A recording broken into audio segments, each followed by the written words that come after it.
What's up, guys? Watchful Stoic here. It's a beautiful day here in Texas.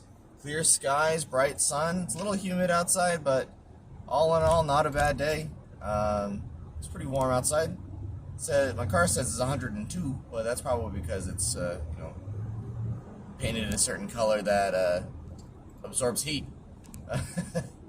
um, yeah, I know. Yesterday I didn't upload because I was helping out with some very upset cats who had just got neutered. Yeah, they weren't too happy about the whole thing. They're going to and from the vet's office. It's yeah, no, I always feel bad for them. Like, they're always super loopy, for the next several hours, and then they have restrictions on what they can do. It's always a sad time. But I wanted to follow up on my last video.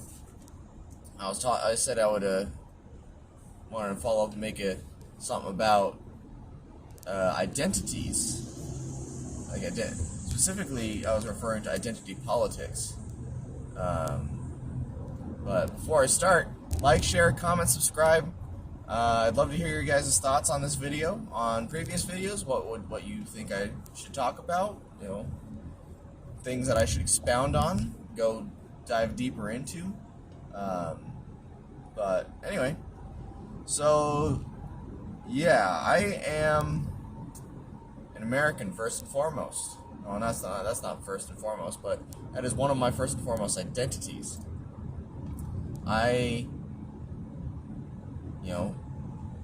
There's a saying that boundaries around countries, like, that are divisions where bad ideas end and good ideas begin, right? That's why America is so successful, and that's why you see a lot of people from third world countries wanting to come to America, because there are a great number of opportunities here for people who are simply willing to work and are simply willing to try and put forward an effort. And some people find that concept very offensive, but I don't really care, because hard work is very, very satisfying. It's very fulfilling. But a lot of people like to divide on superficial qualities.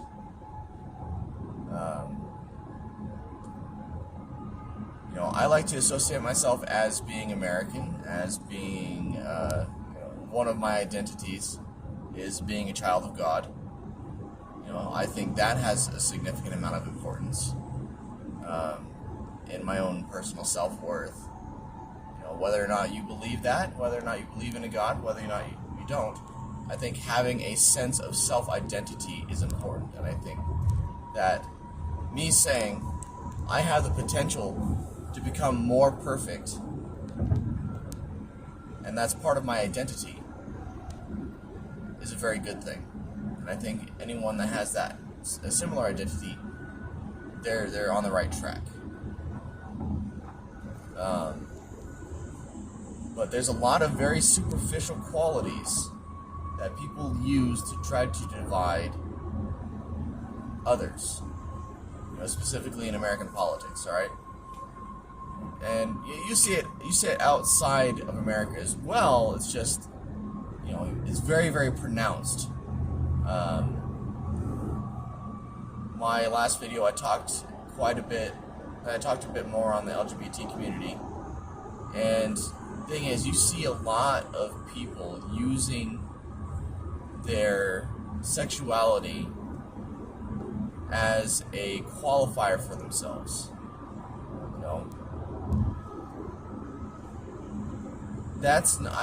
I don't think it's very appropriate. There's a lot of people that do that, and it's very annoying. It's like people telling me that I can't have an opinion because I'm a straight, white, heteronormative male. That's a Christian. It's like, okay, well, you just lost a whole bunch of opinions. Like, here's the thing: just because I'm male doesn't mean I can't have good opinions about women. Just because I'm male, I'm straight, doesn't mean I can't have good opinions about, LGBT issues. Just because I'm male and straight and Christian doesn't mean I can't have an opinion about atheism and other theistic religions. We can all talk about the ancient Greeks and how many gods they had. What matters is how much do you know, and not what are you. Because if the question becomes what are you, and then you can and then it's like, okay, well, since you're this, you're only allowed to talk about this. That's honestly very, very offensive. And it's very ridiculous. I'm gonna have my opinions no matter what. I'm gonna learn whatever I can, and I'm gonna share my opinions with people who I believe are able to handle my opinions. Because I had to learn this the hard way. Not everyone is willing to listen to my opinion. Not everyone is willing to tolerate my opinion. Because even though truth is absolutely objective, and truth is amoral, as in it has no moral standing, it just is. There's no such thing as my truth, their truth, his truth, her truth. That's not a thing. Alright, there is the truth, and that's it. Alright? There is objective reality, and then there's your own appreciation of reality. Alright? Some people get dealt the wrong end of they get the raw deal when it comes to life, and they have certain opinions. Some people get dealt the good hand in life, and they have certain opinions. Alright? Opinions are opinions, facts are facts. Alright? I can talk about abortion as a male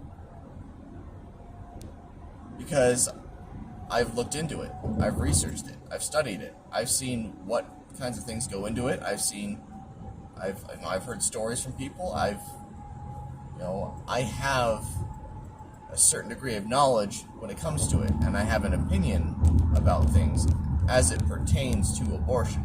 I'm not going to go into those opinions because I don't necessarily need to get flagged or banned, but I can talk about those things.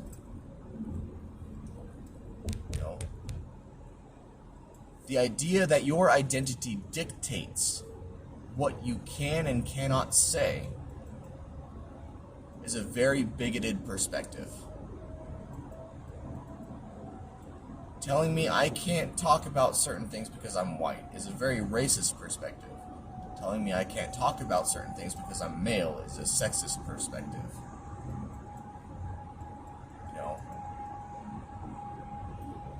A lot of people like to tout freedom of speech until someone of a different identity starts talking to them, and then they try to shout down, that person's freedom of speech. There's a lot of things that I won't say, just simply out of respect. But that does not necessarily mean that I can't say it, or that I won't say it ever. People like to implement a lot of controls just because I am a straight white Christian male. They say that I have some sort of privilege. It's like, what kind of privilege do I really have? Alright, I stopped believing in racism as soon as I got fired from a job for being white. I stopped believing in that.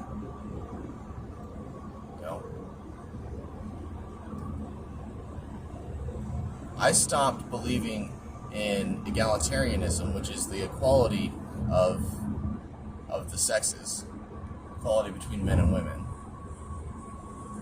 As soon as I realized that no, we're not equal, and that's really okay. I will say this: there are certain things that I will never experience as a man that a woman will.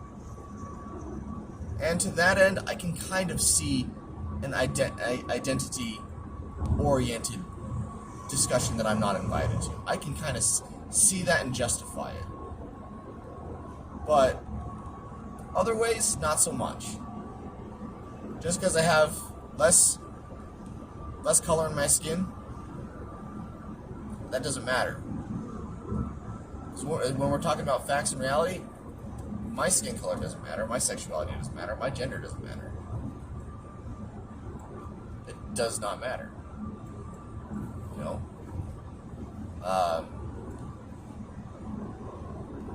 Saying that men have a higher propensity for, they tend to be higher, they tend to earn more money because they make better decisions is not a sexist proposition.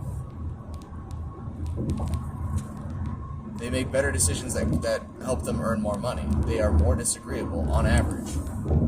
That's an example. That's a fact. You know, but then someone will say, "Oh, you can't talk about women in the work. What women should do in the workplace." Oh man, a bird just crapped on my windshield. That was okay. That was a good thing I had some wiper fluid. But the thing is, when you're so set on dividing each other up, you lose the point. You miss the point. You can't have a full perspective.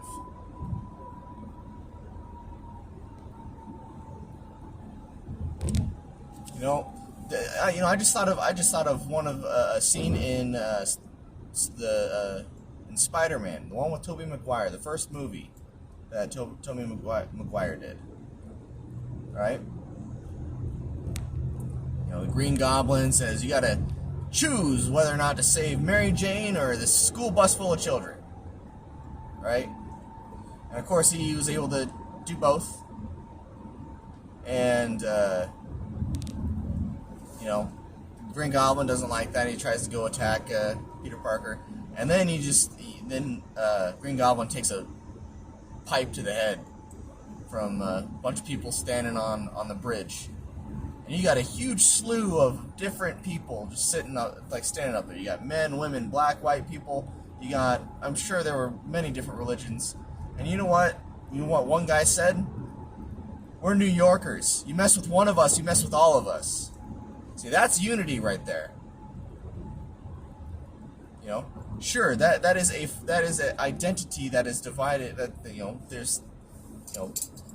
That's a cultural identity.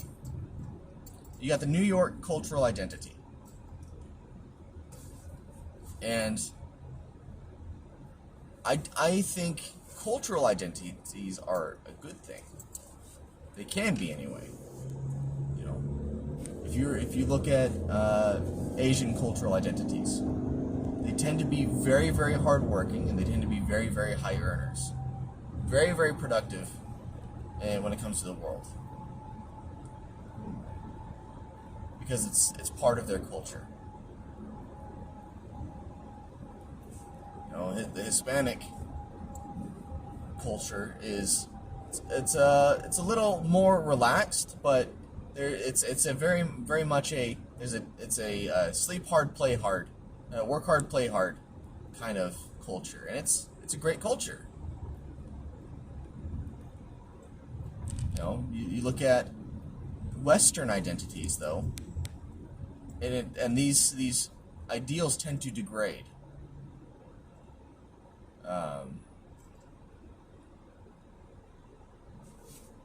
But here's the thing. Here's the ironic part about it, especially when it comes to America. You have all these people trying to get in to make a better life for themselves because they're willing to work to make their lives better. And then you have the people that were simply born into the privilege of being American. And they don't appreciate it for what it is.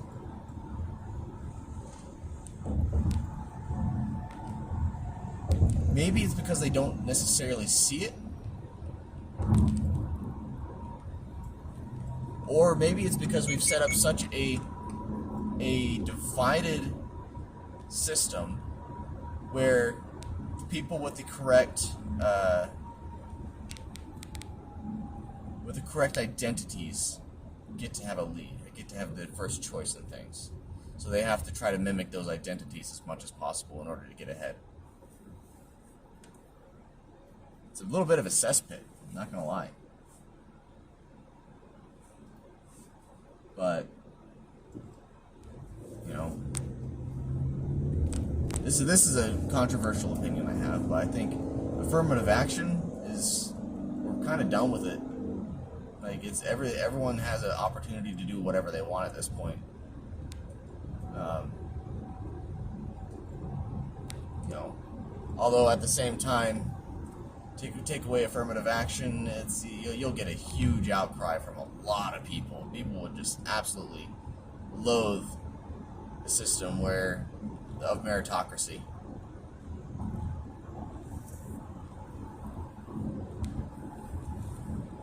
But maybe I'll talk about meritocracy in my next video. But anyway, I'm going to wrap up this one.